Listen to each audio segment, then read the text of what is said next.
तौसीफ साहब जो आवाज़ उठाए हैं, ये बिल्कुल नीचे तबके का गरीबों के लिए आवाज़ उठाया है। और मेरे ख्याल से सबको मिलकर ऐसे जो ईंट भट्ठा वाले हैं, जो धंधा सेठ बने हुए हैं, आज गरीबों का चूल्हा नहीं जल रहा है और एक भट्ठा ये खोल लिया तो करोड़पति अरबपति बन गया। ये लालू प्रसाद का बेटा को जो मुख्यमंत्री के बिल्कुल लायक नहीं है, उसको जाके पूछिए, नालायक को। मैं तो ये कह रहा हूं कि सारे लोग आइए और बीजेपी को वोट डालिए और जो हक है वो छीन के लीजिए, मांग के नहीं। तो इसका मतलब है कांग्रेस भी चाह रहे हैं, एसपी भी चाह रहे हैं कि मुसलमान कमजोर हो।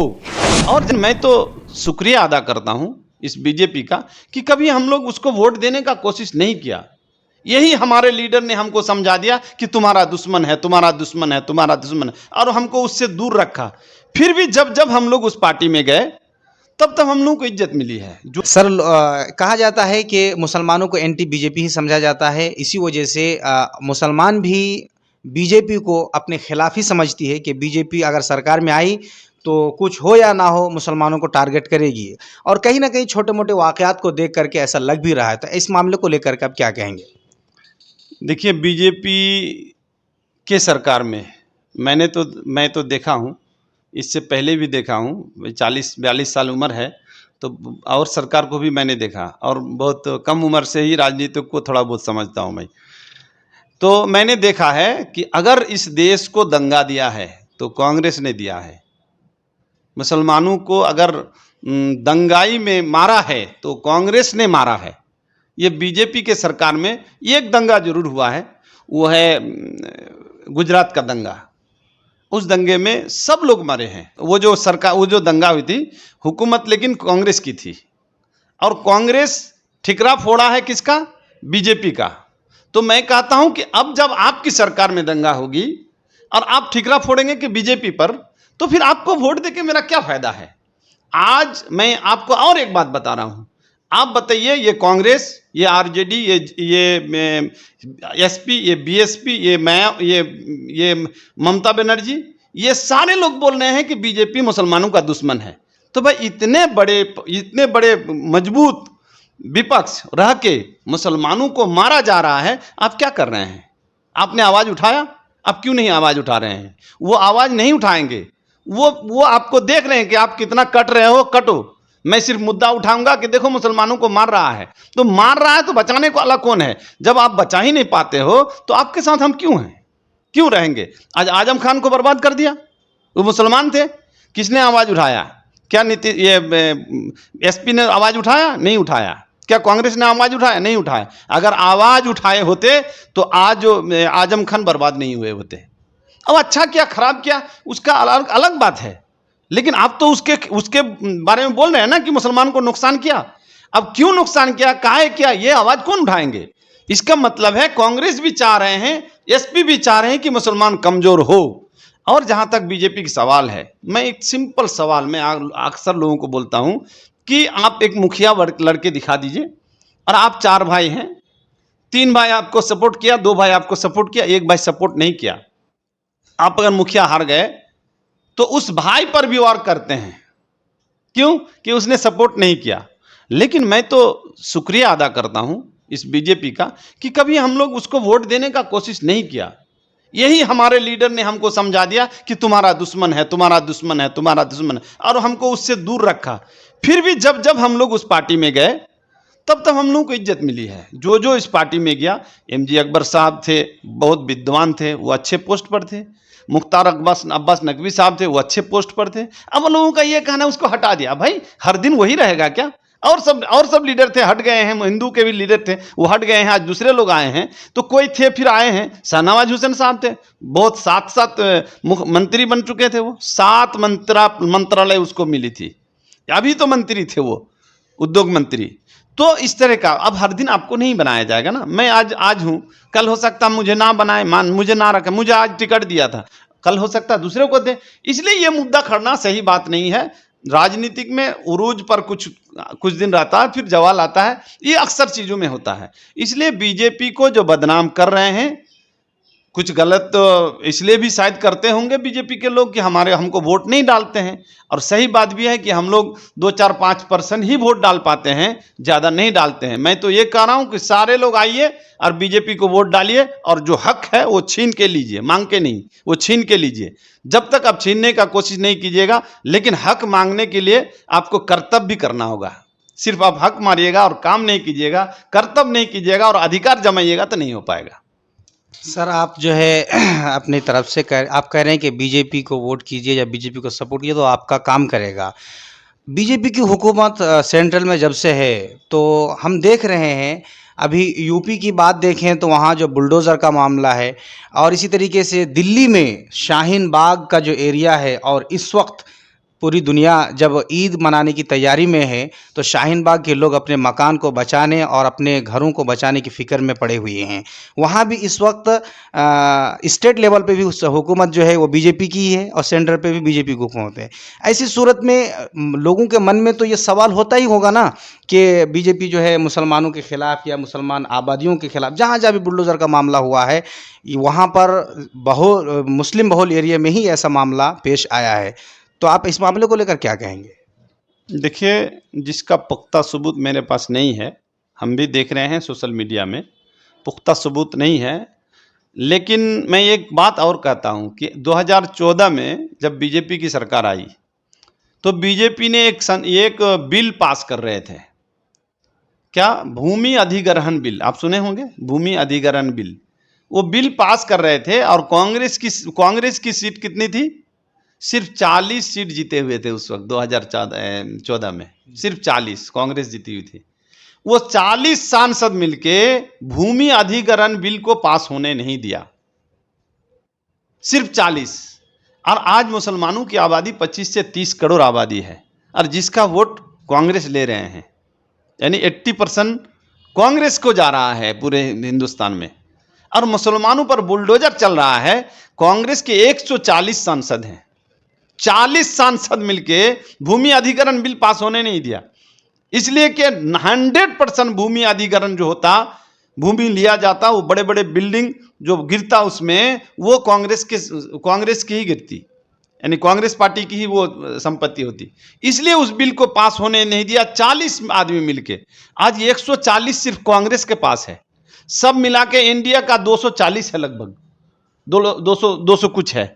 तो इतने लोग मिलके मेरे कौम के पक्ष में या बुलडोजर बाबा के खिलाफ कोई आवाज नहीं उठा पा रहे हैं। तो आप जैसे ये सोशल मीडिया वाले क्या कर सकते हैं? मेरे जैसे एक अदना आदमी क्या कर सकते हैं? ये तो कांग्रेस को जवाब देना चाहिए, ये एसपी को जवाब देना चाहिए, ये बीएसपी को जवाब देना चाहिए, आरजेडी को जवाब देना चाहिए। ये जो मुसलमानों का वोट लेके आज राज कर रहे हैं पूरे हिंदुस्तान में, इनको जवाब देना चाहिए, ना कि हमसे पूछें आप, ये अदना सा आदमी से। ये इन लोगों से पूछिए, यहाँ के कांग्रेस का लीडर से पूछिए, ममता बनर्जी से जाके पूछिए, लालू प्रसाद का बेटा को जो मुख्यमंत्री के बिल्कुल लायक नहीं है उसको जाके पूछिए, नालायक को, कि आप मुसलमानों का वोट ले रहे हैं, बोले ये कुछ बिगाड़ने नहीं देंगे। इतना क्यों हो रहा है? आप ये सवाल उनसे पूछिए ना। ये अदना आदमी से जो एक विधानसभा के भी लायक नहीं बना है, इनसे पूछ के क्या पाइएगा आप? अगर तो आपका कहना है कि और आरजेडी या इस तरीके से दीगर जो अपोजिशन में है, अगर ये मुत्तहिद होकर इन लोगों के खिलाफ यानी बुलडोज़र के खिलाफ अगर मुत्तहिद रहें और मुसलमानों की फिक्रमंद हो, तो ये बुलडोज़र की कार्रवाई भी रुक सकती है। 40 में जब भूमि अधिग्रहण बिल रोक दिया तो 140 में ये क्यों नहीं रोक सकता है? 140 सांसद होंगे, 25 करोड़ आबादी आपके साथ होंगे और नहीं रुकेंगे, बिल्कुल रुक सकता है। लेकिन इसकी सच्चाई तक जाना होगा। सिर्फ मैं सोशल मीडिया में ज़्यादा देखता हूँ, ये प्रिंट मीडिया, इलेक्ट्रॉनिक मीडिया, जो नेशनल मीडिया है, इन लोगों के ऊपर भी अगर ये लोग भी नहीं दिखा रहे हैं तो मैं तो चाह रहा हूँ कि सोशल मीडिया वाला इनके खिलाफ में भी आवाज़ उठाइए ना। तो आप लोग भी तो डर से उनके खिलाफ नहीं बोल रहे हैं। सिर्फ सोशल मीडिया में बात आती है, नेशनल मीडिया, इंटरनेशनल मीडिया में आनी चाहिए। सर, आपने कहा कि कांग्रेस ने जो है हमारे लिए कुछ नहीं किया या हमें जगह नहीं दिया कांग्रेस, और बीजेपी वालों के इस्तकबाल की वजह से आप जो है उस पार्टी में हैं और काम कर रहे हैं। लेकिन किशनगंज क्षेत्र में खुसूसी तौर पर देखा जाए तो मुस्लिम आबादियों में भी एक बिरादरी है, शेरशाहवादी बिरादरी। इन लोगों की जो बदहाली है, इन लोगों की बदहाली ये तालीमी मैदान को लेकर के, मुआशी मैदान को लेकर के ये बहुत बदहाली के शिकार हैं और इनके खिलाफ आए दिन कोई ना कोई प्रोपेगेंडा होता है और कोई ना कोई इनके खिलाफ बयानबाजी कर देते हैं। और आप जिस पार्टी से हैं उस पार्टी के भी कुछ लोग आकर के शेरशाहवादियों के खिलाफ अनाप शनाप बोल के गए हैं। आप ऐसे लोगों को क्या जवाब देंगे और शेरशाहवादियों को क्या मशवरा देंगे? पहली बात है कि हमारी पार्टी के किसी लीडर ने अब तक ये नहीं बोला कि शेरशाहवादी बांग्लादेशी। गलत बात है, ये कभी नहीं बोला, किसी ने नहीं बोला। मुसलमानों को बांग्लादेशी जरूर कहा, घुसपैठी मुसलमानों को जरूर कहा, ना कि शेरशाहवादी को। ये मुसलमानों को ज्यों ही कहता है तो उंगली हमारे तरफ दिखाया जाता है, इस शेरशाहवादी की तरफ दिखाया जाता है। ये सरासर दोगलागिरी है।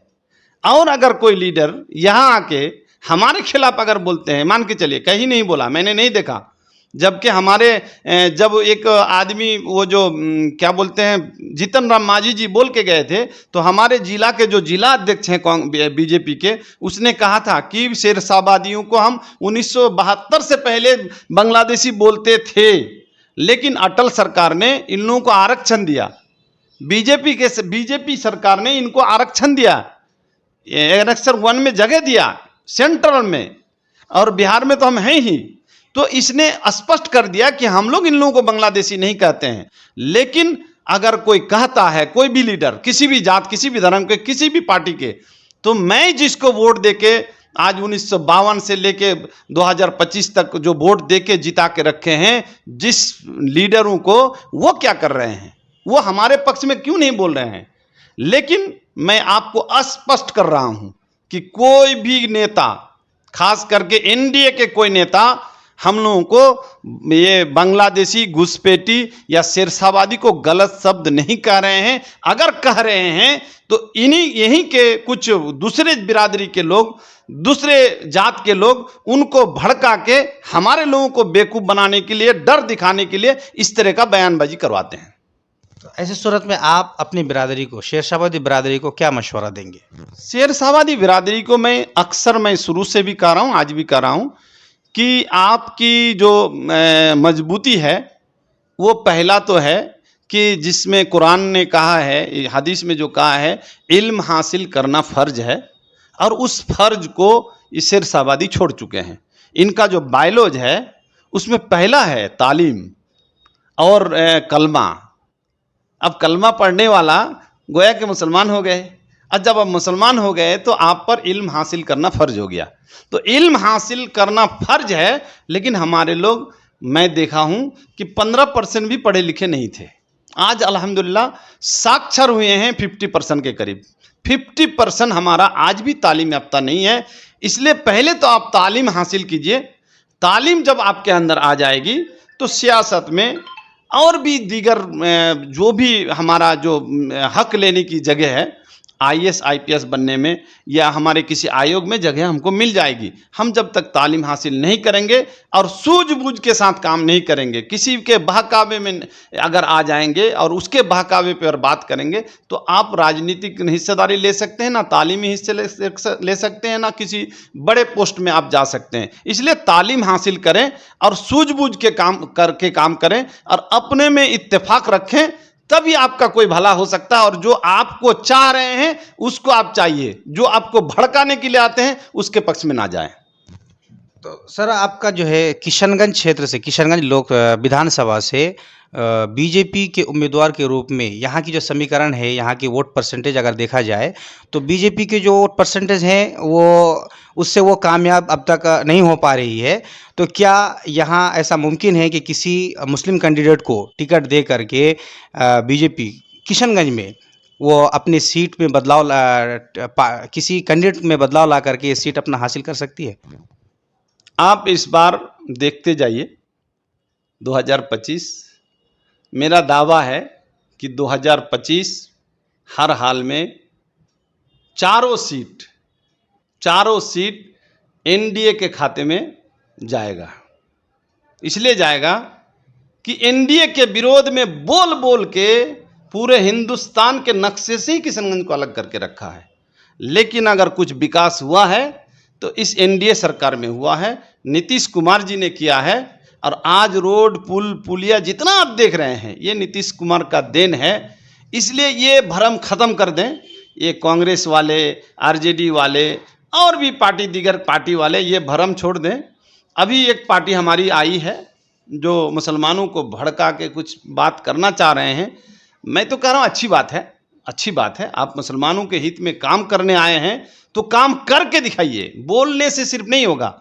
इनकी अभी कोई स्थान नहीं है, इनका कोई नीचे का ज़मीन तैयार नहीं है। ये हवाई में बात करते हैं, सिर्फ कौम को भड़काने का बात करते हैं। सिर्फ कौम को भड़काने से नहीं होगा।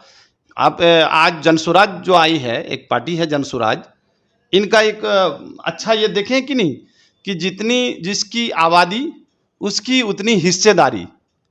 क्या ये सवाल, ये बात ओवैसी साहब को नहीं बोलना चाहिए?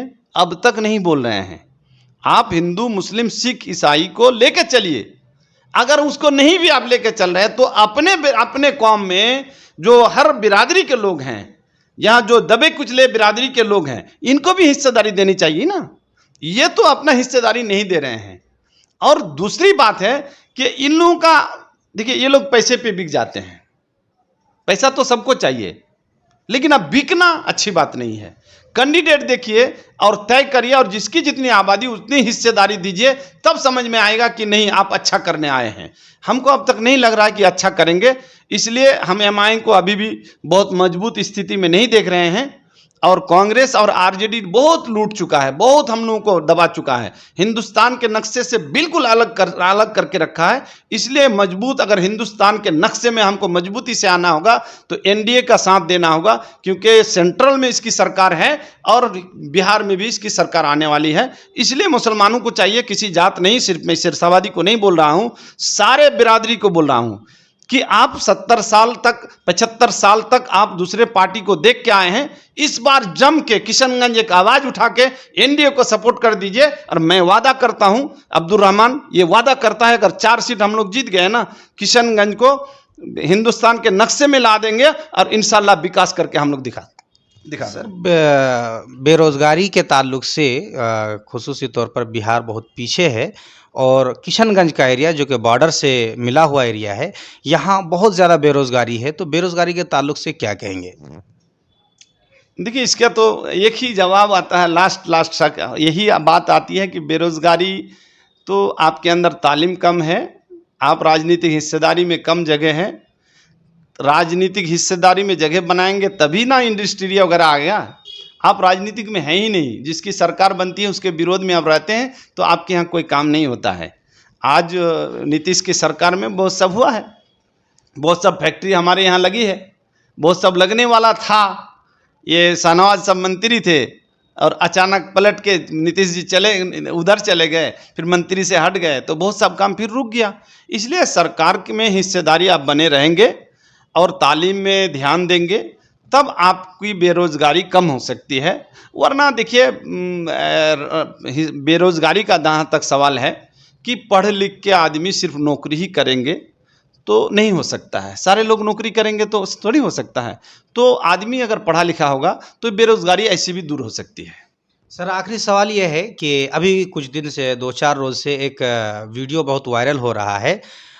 बहादुरगंज विधानसभा के पूर्व विधायक तौसीफ आलम साहब, जो कि अभी AIMM में ज्वाइन हुए हैं, वो ईंट को लेकर के ईंट भट्टा वालों के ऊपर उनके खिलाफ एक लेटर जो है डीएम को भी सौंपे हैं, और ये आरोप लगा रहे हैं कि ईंट भट्टा वाले जो है डबल कीमत वसूल कर रहे हैं। ऐसे इस मुद्दे को लेकर के आप क्या प्रतिक्रिया देंगे? देखिए तौसीफ आलम साहब एक जुझारू नेता है और मेरे ख्याल से बहुत दबंग लीडर हैं, और जो मुद्दा उसका है हर हाल में जायज़ है। लेकिन एक काम उसका अच्छा नहीं रहा कि उसको इस वक्त MIM में नहीं जाके NDA का दामन थाम लेना था, और NDA में आकर ऐसे मुद्दों को उठाकर उसको ख़त्म कर सकते थे।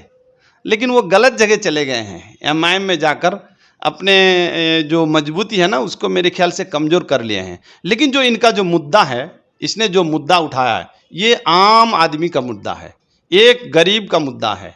आज प्रधानमंत्री आवास जो आया है, आप एक चीज़ तो जान जाइए, मोदी सरकार में आज लगभग लोग जो बचे हुए थे लोग थे और जिनका लिस्ट में नाम था, आज प्रधानमंत्री आवास आ चुका है। ढंढोला नहीं पीट रहा है मोदी या नीतीश कुमार, लेकिन प्रधानमंत्री आवास आया है। अक्सर पंचायत में आप देखिए, वार्ड में कम से कम 10, 15, 20 आवास आया है। अच्छा, किसको आया है? गरीब लोगों को। एक गरीब को 1.5 लाख रुपया मिलेगा, 1,40,000 रुपया मिलेगा, और 10,000, 15,000, 11,000 रुपया 1000 ईंटा लेगा तो कै रुपया उसके पास बचेगा?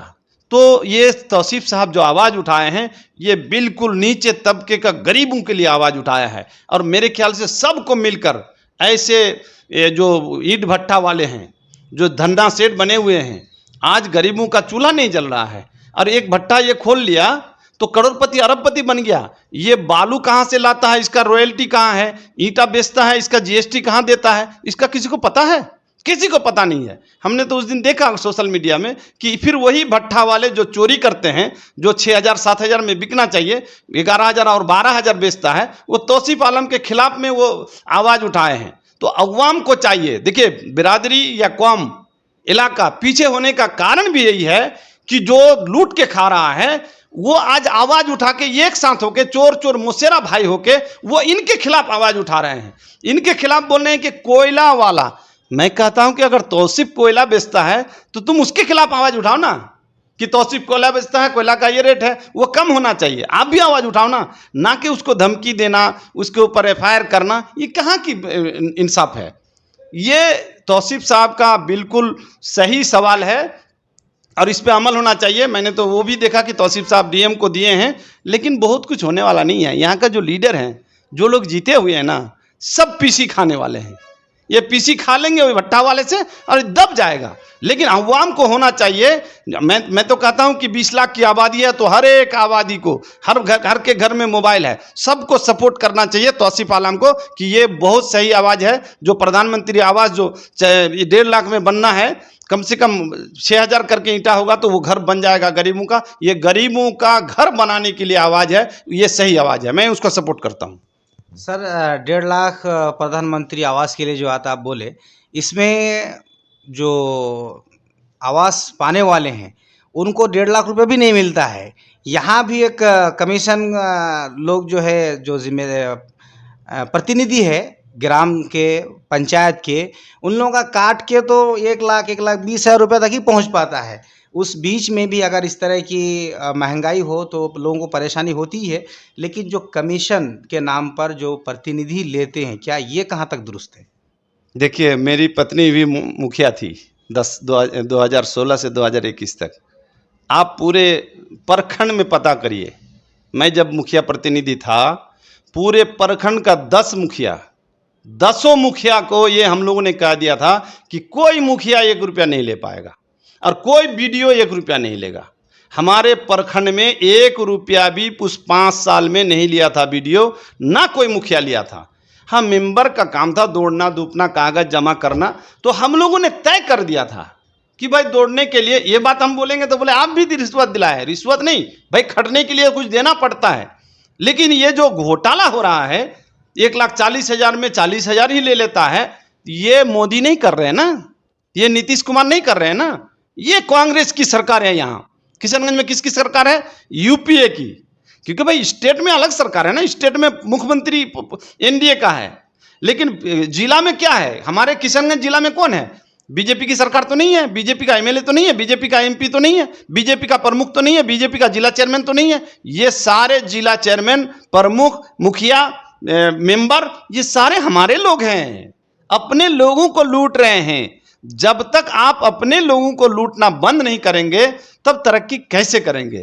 तो मैं 5 साल का रिकॉर्ड आप उठा लीजिए, किसी से भी पूछ लीजिए कि 5 साल में मुखिया, मैं ही नहीं, जो 10-9 और मुखिया, उन लोगों ने भी 1 रुपया ना लिया, ना बीडीओ को 1 रुपया दिया। लेकिन आज मैं सुनता हूं कि बीडीओ भी ले रहा है, सुनता हूं मुखिया भी ले रहे हैं। तो ये तो घोटाला है, ये भ्रष्टाचारी है। इसको रोकने के लिए पब्लिक को ही आवाज उठाना होगा, कोई नेता आवाज नहीं उठाएगा। ये कांग्रेस का जो नेता लोग हैं ना, अभी हमारे एमपी साहब हैं, बेचारा सीधा साधा आदमी है, सबका वोट चाहिए, मिलता भी है अल्हम्दुलिल्लाह, हिंदू मुस्लिम सबका वोट मिलता है और वो जीत जाते हैं। और ये एमएलए लोग हैं, ये लोग भी तो भट्टा का सब मालिक है, ये लोग थोड़े आवाज़ उठाएंगे। इसलिए पब्लिक को आवाज़ उठाना होगा कि ये रिश्वतखोरी, ये ईंटा का दाम, ये और चीज़ का जो हमारे पास है, भाई सीमेंट का दाम आप तय नहीं कर सकते हैं, सरकार करेगी, लेकिन ईंटा का दाम तो आप तय करेंगे ना, और तय करेंगे नहीं, किया हुआ है, सरकार की तरफ से तय है, और तयशुदा के ऊपर आप उसको गलत ढंग से बेच रहे हैं। यहां तक कि आप 6,000 में भी अगर वो जीएसटी बिल दे देता ना, वो 6,000 का 10% या 15% क्या जीएसटी नहीं मालूम, तो वो पैसा कम से कम सरकार को जाती ना, वो पैसा भी वो लूट रहा है, तो ये क्रिमिनल है, ये क्राइम करता है, लेकिन इसके खिलाफ आवाज नहीं उठेगी, क्योंकि वो एक जो हमारे दो विधायक हैं वो भी तो भट्टा का मालिक है, और जो 2 हैं तो इनको कुछ आता नहीं है। सऊद साहब मौलवी साहब है हमारे, उनको ये सब बोल के तो फायदा नहीं है कि वोट कट जाएगा, फिर बड़े लोग वोट नहीं देंगे। इजहार साहब तो जावेद साहब के बल पर हैं, वो क्या बोलेंगे, तो इसको तो कुछ बोलना नहीं है, बोलेंगे तो फिर वोट कट जाएगा। इसलिए ये लोग आवाज़ नहीं उठाएंगे। दिलेर से दिल बड़ा करके अगर तौसीफ साहब आवाज़ उठाए हैं, गलत पार्टी में ही सही, लेकिन आवाज़ सही जगह उठाए हैं और सही आवाज़ उठाए हैं, सबको मिलके इसका साथ देना चाहिए।